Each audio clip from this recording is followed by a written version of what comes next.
Well, it wasn't that long ago, was it? Well, it was certainly over 9 months. It definitely was. That you came here during COVID, despite the world being in turmoil, as a sign and a witness that what you had was something you wanted to declare. It may not have been as publicly as you'd have liked because of the reduction of numbers, but certainly you've made up for it today by coming here with the fruit of your love. And so it is a joy as a priest to get to know people who want to get married.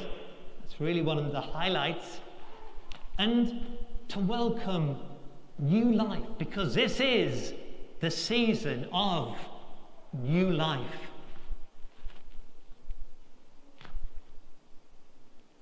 Have you noticed, even since Easter Sunday or Holy Saturday, when we had the church in semi-darkness and we had rather long readings and we had enthusiastic people wanting to receive the waters of baptism, and others that wanted to be received into full communion, baptized in another church, but receiving full communion with us.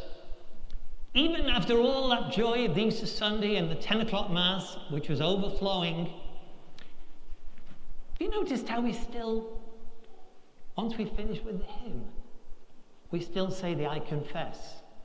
So it didn't dispense with it,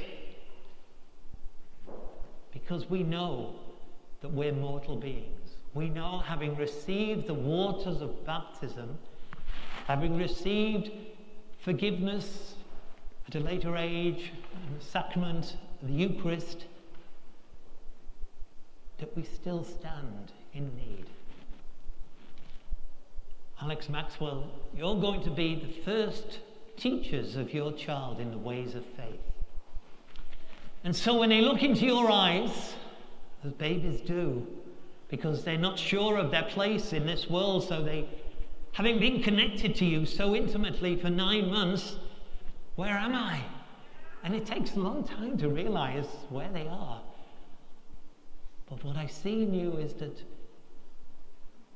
your son knows where he is, or is beginning to, because of being held tightly to both of your hearts, to be held in your arms, presenting them an image of who they are, so that they can be secure in this world. And you are the face of God for them. But you know that doesn't last terribly long, as your parents will probably testify. That they'll realize that you too are mere mortals. But hopefully the caveat is that you know that you are loved by the origin of all love, by the very reason this world was created, out of God's love, wanting to share all he has with all that came to life when darkness ended and life began on this planet, in this universe.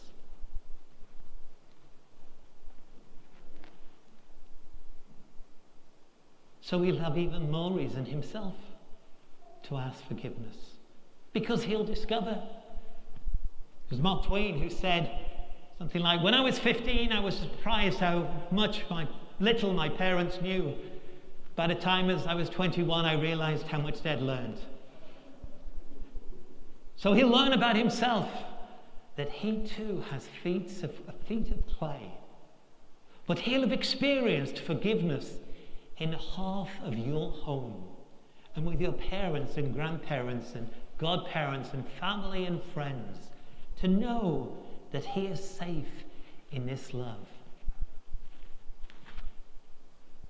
Because when we know the love of another human being, we know when we haven't been up to par. We know when we've done something we shouldn't do. And it's to the person we profess, for better, for worse, for richer, for poorer.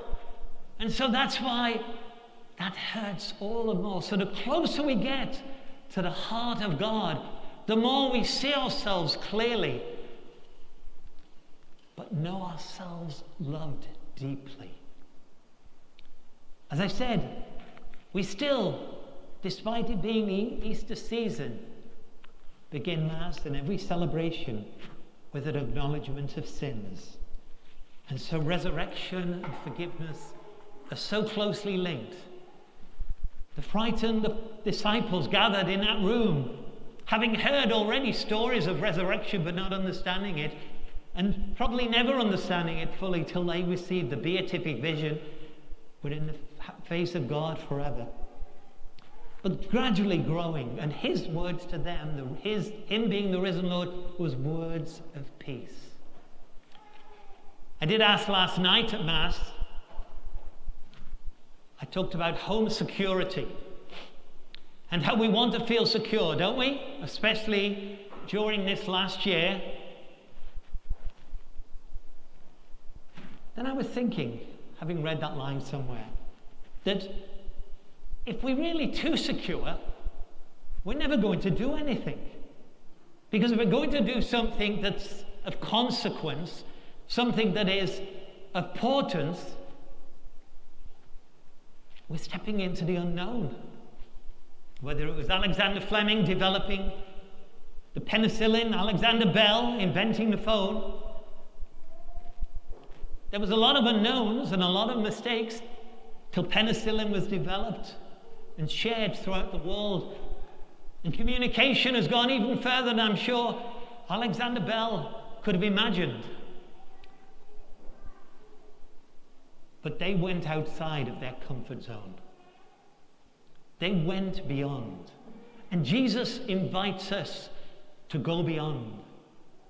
And we need to go beyond our fear, especially as COVID hopefully comes closer and closer to its end.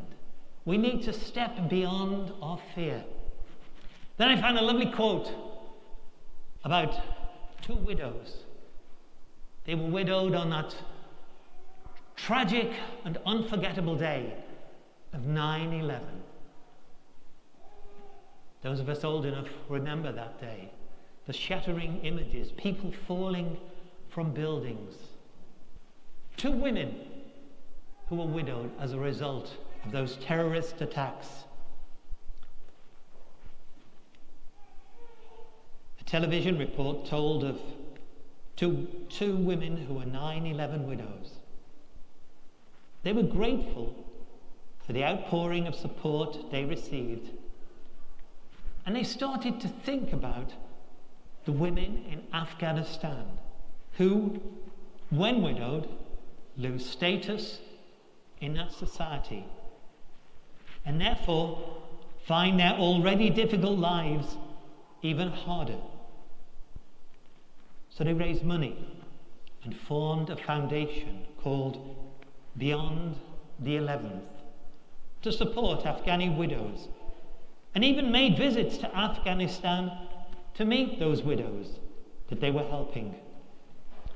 For them, their connections have helped them to make sense of the world, reclaiming the ancient practice of hospitality for the stranger.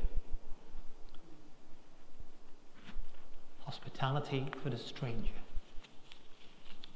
And so, as I say, as Luke begins his life in this world, as we continue ours on the way, hopefully, to a COVID-free world, that any barriers that may have erected, any fear that we may have in our hearts, any temptation to see the stranger as enemy, will be eradicated, practicing that ancient hospitality of hospitality, remembering the image of Jesus entering into a room of frightened people, some of whom had denied him, while the others ran away,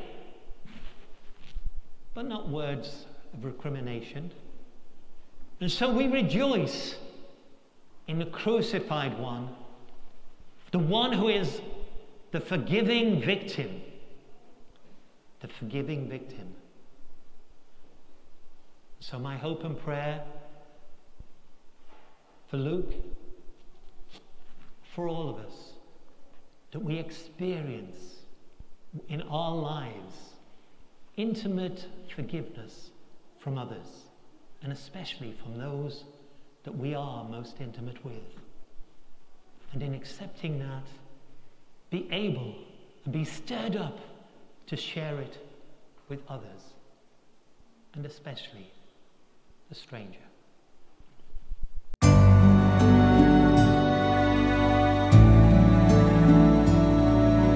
Please like, subscribe, or comment below.